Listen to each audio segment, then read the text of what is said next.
Boa noite a todos. Bom vê-los novamente aqui. Ver essa casa cheia de gente nova é muito bom. Faz bem para o coração da gente também, viu? Bom, vamos aproveitar então esse momento. Vamos nos reconectar, né, com o alto, trazer para dentro do nosso coração e dentro das nossas mentes a possibilidade aí de nos abrirmos para as informações aqui que o Adriano vai estar trazendo para a gente hoje. Vamos agradecer ao dia que tivemos, agradecer pelas oportunidades que temos nessa vida, agradecer por tudo que vivemos. Graças a Deus.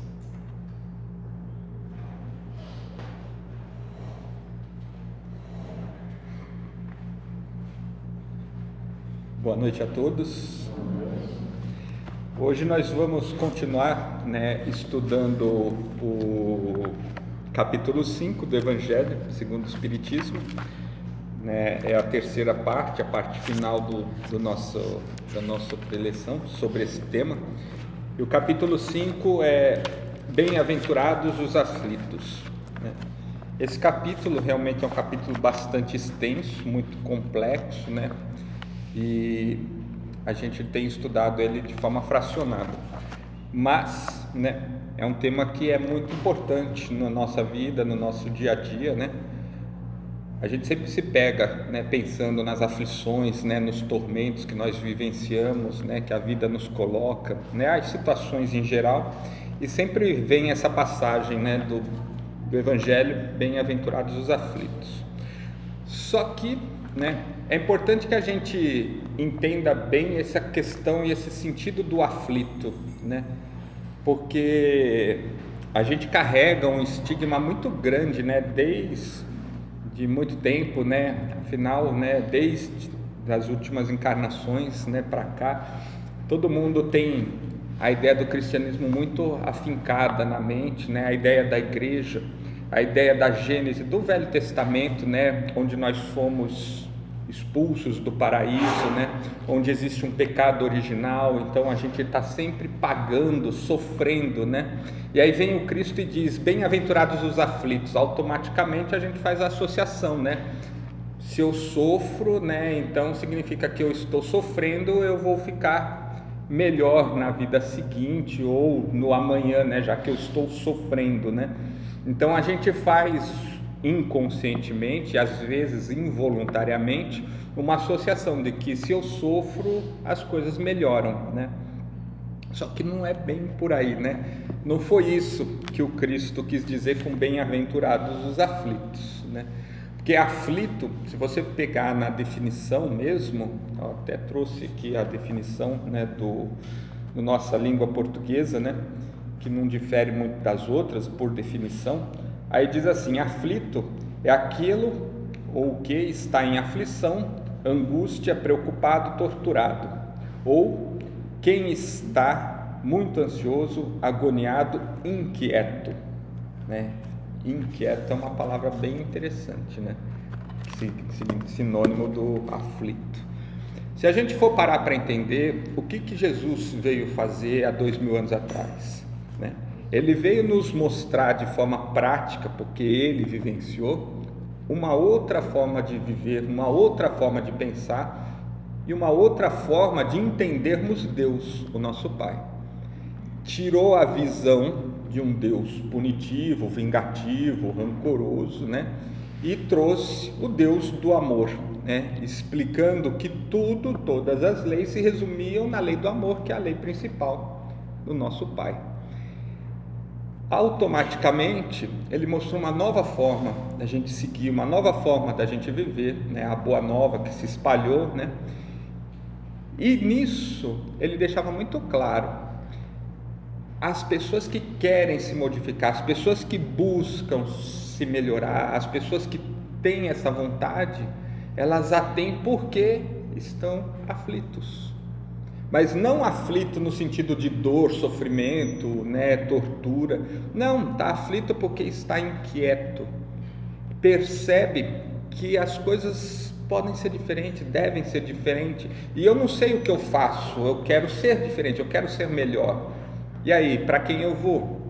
Para o Mestre. para Jesus, para o Evangelho, que foi exatamente o que ele veio mostrar, um novo caminho, uma nova forma de seguir. Então, bem-aventurados os aflitos, na visão de Jesus, né? Não é bem-aventurado aqueles que estão sofrendo, sofrimento físico, sofrimento psíquico, né? Não, ele está falando bem-aventurados aqueles que realmente estão buscando se modificar, aqueles que querem de fato se modificar, aqueles que estão inquietos, que precisam de algo diferente, que buscam alguma coisa, porque começam a entender que a vida é muito além desta vida física que nós vivemos. Existe propósitos, existe algo mais. Não foi criado todo esse universo, né, só para enfeitar o céu, né? Não foram criadas todas essas diversidades de vidas, de pessoas, de situações, apenas para ser um cenário de fundo da nossa existência. É evidente e óbvio que existe algo mais. Existe uma força que pensa, existe uma força que controla, que conduz, né? E a gente começa a ficar inquieto, porque a gente quer entender isso, a gente quer saber mais, a gente quer fazer parte disso de uma forma mais completa, melhor, e ficamos aflitos, né?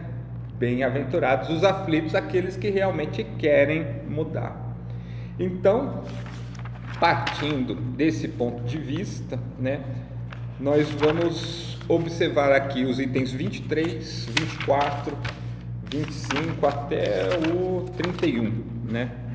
E aí eles começam: tormentos voluntários, desgraça real, melancolia, provas voluntárias, o verdadeiro cilício, dever-se-á por termo as provas do próximo, ou será lícito abreviar a vida de um doente que sofra sem esperança de cura, sacrifício da própria vida e proveito dos sofrimentos para outrem. Então nós vamos fazer um apanhado desse capítulo, desse final, para a gente trazer, mas lembrando, bem-aventurados os aflitos, aqueles que querem se tornar melhores, né?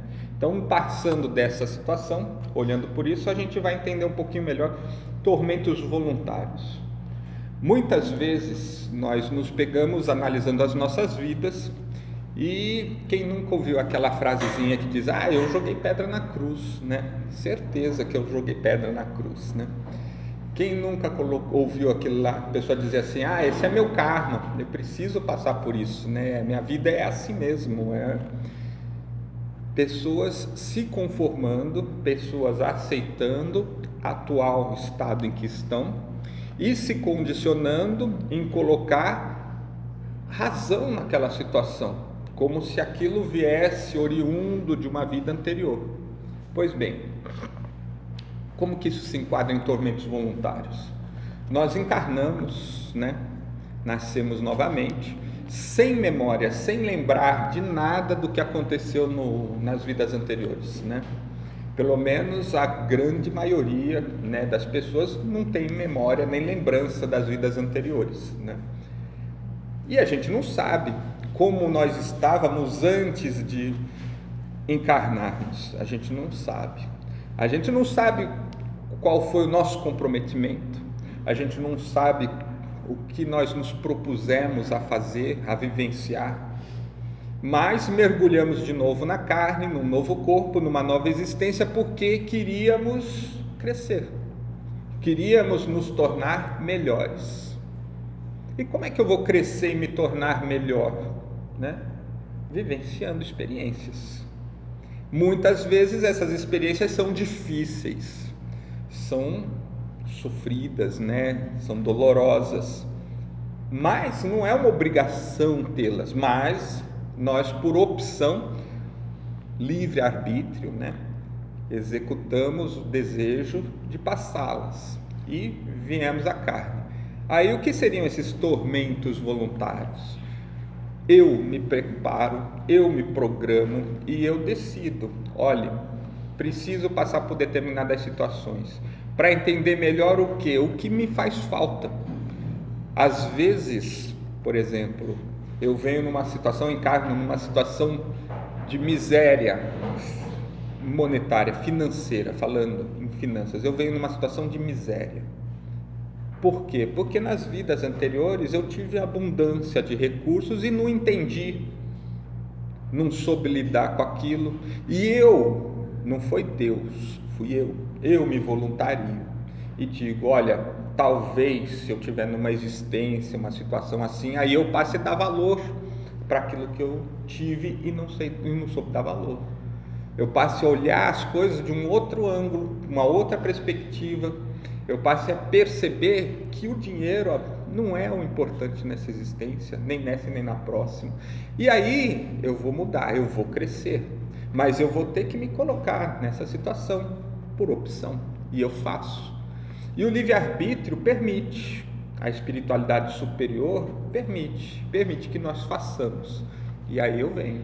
Então existem várias situações onde nós pedimos para que pudéssemos estar vivenciando, onde viriam dificuldades, onde viriam problemas, tribulações, justamente para que fosse colocado em prova as nossas reações. Isso é muito importante que a gente tenha consciência. Não importa no nosso crescimento, no nosso aprendizado, o fato, importa a consequência, o que a gente aprendeu com aquele fato. Então nós podemos ter tido existências fartas, existências sofridas, né? Existências com extrema facilidade e existências com extrema dificuldade, mas não importa a existência, a persona que nós fomos, aquele personagem naquele momento, importa o que a gente de fato registrou, aprendeu, carregou dentro dos nossos corações e mentes. Isso é o que importa, é isso que a gente vai somando e acumulando, porque no futuro nós vamos desencarnar, todos nós, né? E estaremos chegando do lado de lá, e em determinado momento estaremos nos preparando para retornar de novo, e retornaremos, e seremos outras pessoas, né? Seremos outras consciências, né? Seremos outras personalidades, e nós vamos carregar apenas aquilo que foi registrado nesta existência. E esse registro não é a lembrança do que eu fiz, o que eu fui, é a consequência das ações, aquilo que realmente importa.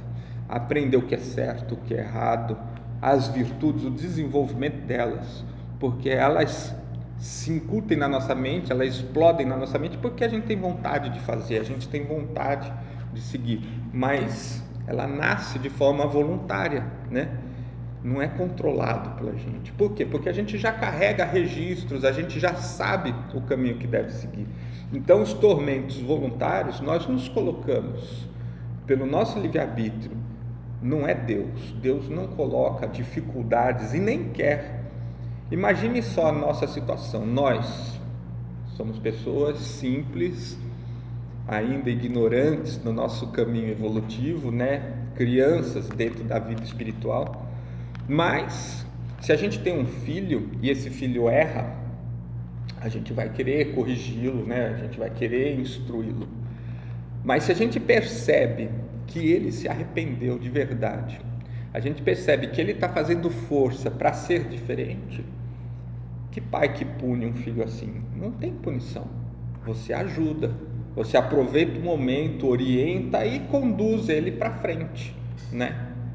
Se a gente, que é ainda ignorante, né, iniciante, né, já toma uma atitude assim, imagine Deus, que é amor supremo, né, está fora da nossa compreensão, capacidade de entendimento, jamais iria punir. Então Deus não é responsável pelas nossas escolhas, nós escolhemos pelo nosso livre-arbítrio. Então, se eu me coloco em provações, tormentos voluntários, fui eu que quis assim, não foi Deus. Por Deus, pela vontade dele, que é amor, ninguém sofreria, mas a gente sofre porque nos colocamos em situação, por entender que é necessário. E aí é uma outra questão interessante, né? É necessário? Jesus já dizia lá atrás, né? Uma boa ação cobre uma multidão de pecados. Por quê? Porque você pode modificar-se, você pode corrigir, você pode ser diferente, né? e gerar frutos dessa modificação, gerar ações. E essas ações são o que importa, porque é isso que vai ficar registrado em você, né?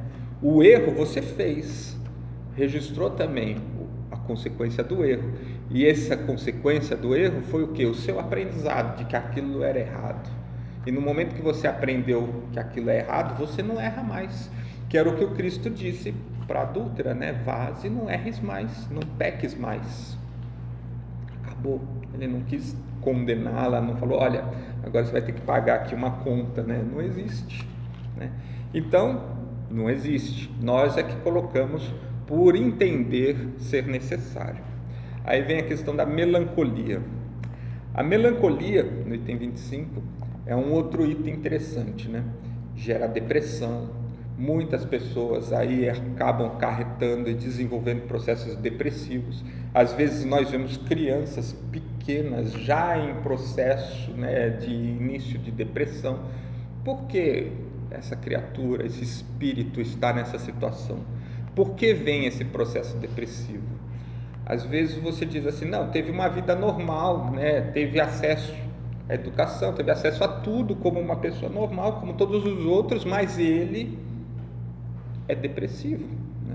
Por quê? Porque nosso inconsciente carrega as informações das nossas existências todas. Nós não somos só esta existência, a somatória desta existência, nós somos a somatória de infinitas existências, né? Sabe lá quantas existências nós já tivemos, mas nós somos a somatória disso tudo. E às vezes nesse processo, né, de acerto e erro, de crédito e débito, nós colocamos na nossa mente que nós somos culpados, né? Que nós não somos merecedores de novas chances, né? Que nós não somos merecedores do amor de Deus, por exemplo, né? E isso faz um machucado grande na alma, né? Faz um machucado muito grande lá no fundo, né? E às vezes repercute até mesmo numa nova encarnação, porque o espírito ainda carrega no seu inconsciente esse tipo de pensamento. E aí é importante, né, que a gente retrabalhe a forma de pensar. Deus não nos julga pelos nossos atos. Deus entende que nós somos crianças ainda aprendendo a crescer. E como crianças nós erramos, nos comportamos mal, né? Como toda criança faz às vezes, né? E exatamente por saber disso, nós temos novas chances. Nós podemos recomeçar a qualquer momento, nós podemos nascer de novo, se for o caso, numa nova existência. Enfim, nós temos todas as chances possíveis e imagináveis, porque Deus é paciente, nos ama de forma incondicional. Mas, se a gente continuar entendendo que se eu devo, eu errei, eu devo pagar, eu devo sofrer, me vem esse sentimento. Porque se eu, como consciência, entendo que eu sou uma consciência culpada, né, eu já projeto dor e sofrimento vindouro. Por quê? Porque eu entendo que eu preciso passar por sofrimentos, né, para poder crescer. E essa é uma ideia equivocada que a gente carrega desde lá de trás, né, desde antes de Cristo, né, no judaísmo já tinha isso, de que a gente está pagando por erros, né, como se a gente devesse ter um sofrimento primeiro para depois ter algo melhor. Mas não foi nada disso, nunca foi assim. Então é importante que a gente modifique essa ideia, que a gente comece a pensar de uma forma diferente, entendendo de fato que Deus é amor. E amor não tem julgamento, não tem condenação e muito menos sofrimento, né? Então por que a gente está sofrendo? Por que nós estamos em dor? Porque nós nos colocamos nessas situações. Ah, mas eu fui vítima. Será? Será que a gente foi vítima de fato, né? Será que eu me colocar na posição de vítima não foi uma forma inconsciente de me colocar um sofrimento, né? Porque eu acredito ser merecedor.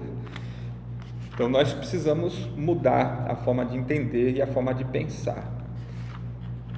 Aí nós temos mais adiante aqui, né, uma passagem bastante interessante. Ó. Dever-se-á por término as provas do próximo? Será lícito abreviar a vida de um doente que sofra sem esperança de cura? Essas são duas passagens interessantes, porque a gente às vezes se pega pensando nisso, né? Nós vemos pessoas com doenças, né, que a gente sabe que às vezes elas são incuráveis, que podem se arrastar, né? E às vezes a gente coloca nessa situação, coitado, né? Tá em sofrimento. Agora a questão é a seguinte: não importa o tempo que a gente leve nessa existência, ela vai durar o tempo que tiver que durar, né? Quem programa isso são os espíritos superiores, é Deus, né? Não cabe a nós dizer qual é a existência nossa, a validade da nossa existência, né? Mas, né, quando a gente se pega pensando nisso, a gente diz às vezes, né, puxa vida, né, a pessoa está num sofrimento, né? Mas às vezes, no decorrer da vida inteira dela, né, ela precisou exatamente de uma fração de segundo para dar um start, para ter um entendimento maior, para tomar uma decisão que vai mudar a sua evolução espiritual, né? Tomar a decisão de entendimento, né? Tomar uma decisão, um reconhecimento, e essa fração de segundo, essa fração de minuto, ela pode se dar a qualquer momento na vida dela, às vezes até naquele momento que a pessoa está lá entubada, em coma, né? E a gente aqui acreditando que ela só está ali sofrendo. De repente é exatamente naquele instante que essa mudança acontece. A forma como a pessoa entende o sentido da sua existência, se reconecta com Deus. Então, como é que a gente poderia tomar liberdade, né, de não, vamos abreviar isso, né, porque essa pessoa está em sofrimento, vamos encerrar isso, né? Não nos cabe entender, não nos cabe julgar, não nos cabe esse tipo de ação. Então, quando se diz aqui deve-se pôr termo à vida do próximo, né, às provas do próximo, não se deve, nós não devemos carregar. Nós somos responsáveis pelos nossos atos, nós somos responsáveis pelo nosso aprendizado.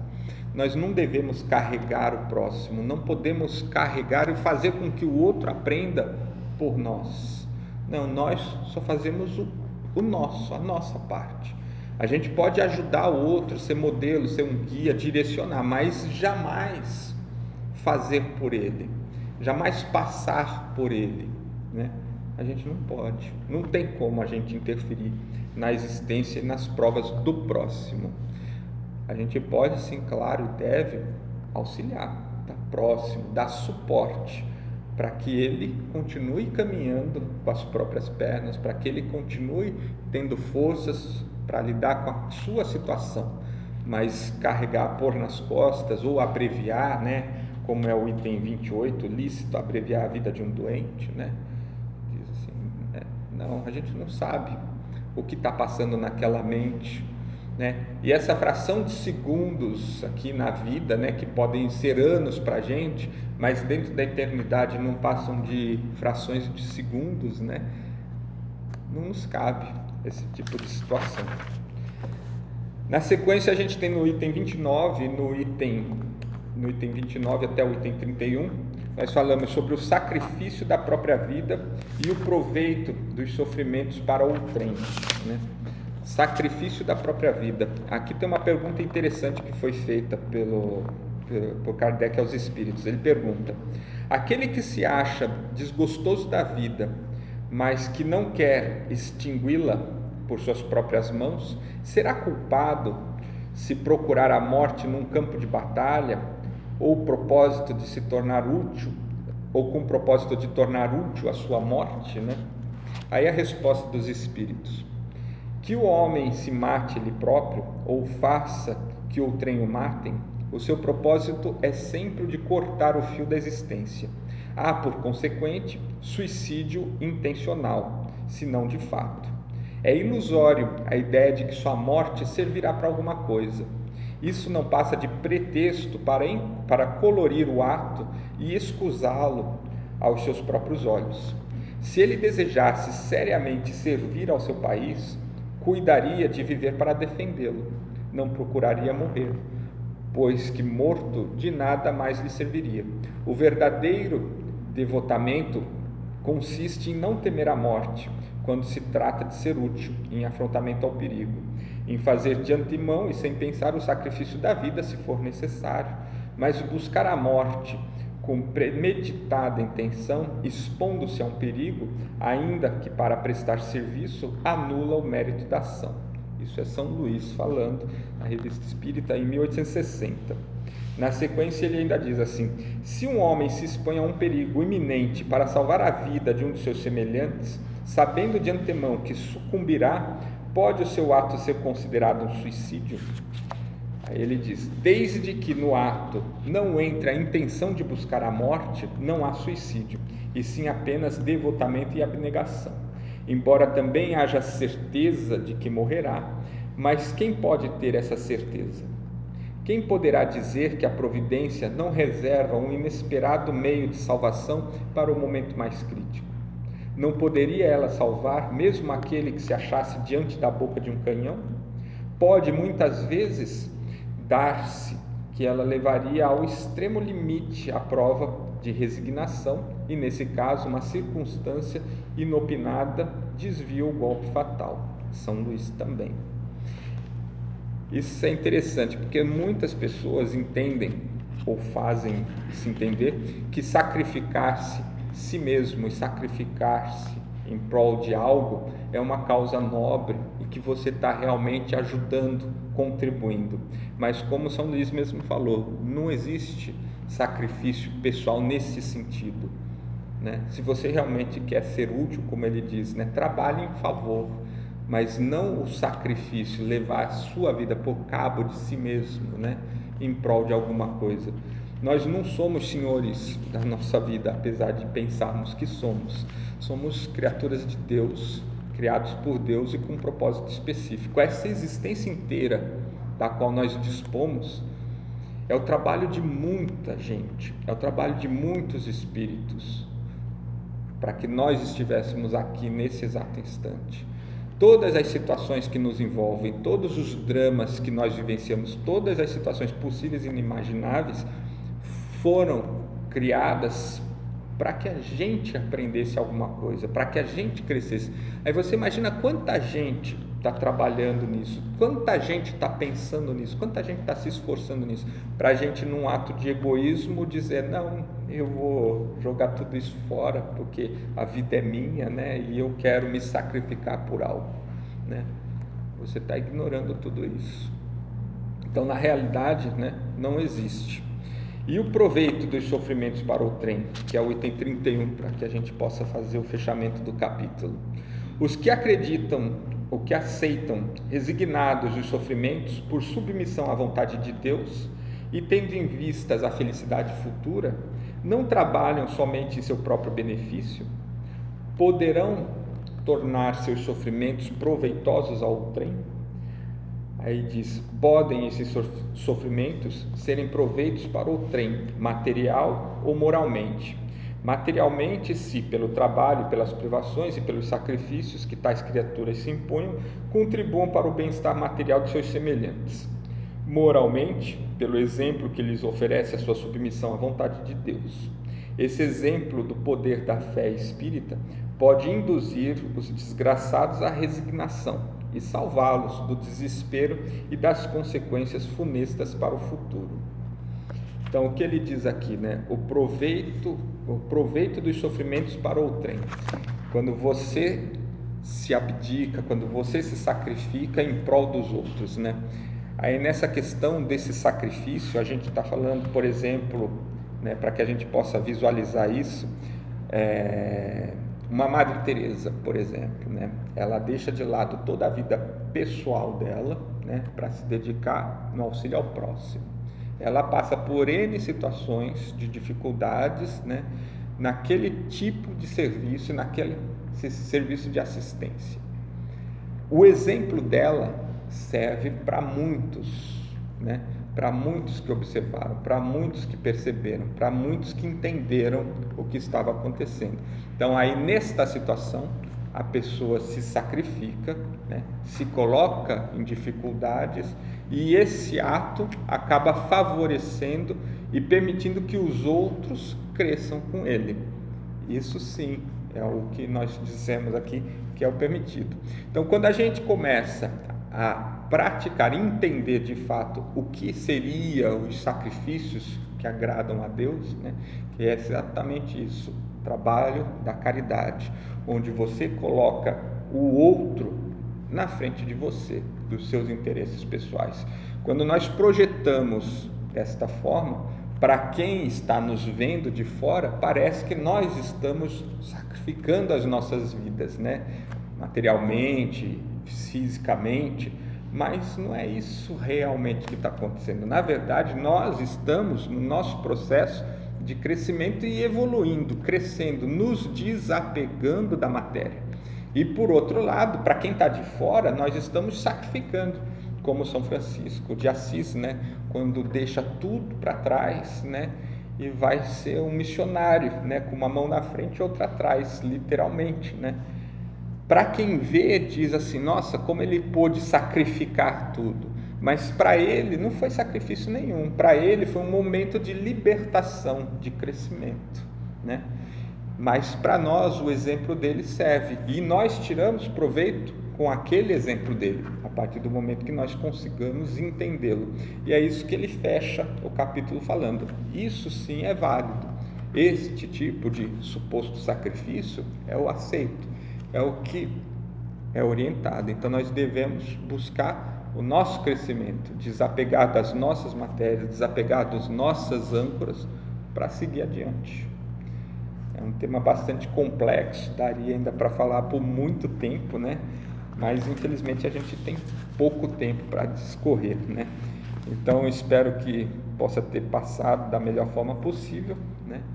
E a gente vai encerrando por aqui, fechando os nossos olhos, agradecendo ao nosso Mestre Jesus por mais um momento de estarmos juntos, reunidos, entendendo um pouco mais sobre o Evangelho, as passagens do nosso Mestre Jesus, que possamos continuar crescendo, colocando em nossas mentes novas ideias, novos entendimentos, abertos, né, para uma compreensão maior, e que possamos colocar na prática, no nosso dia a dia, esse exercício todo, tornando-nos assim pessoas melhores, mais aptas ao mundo de regeneração que se abre em nossas frentes. Que assim seja.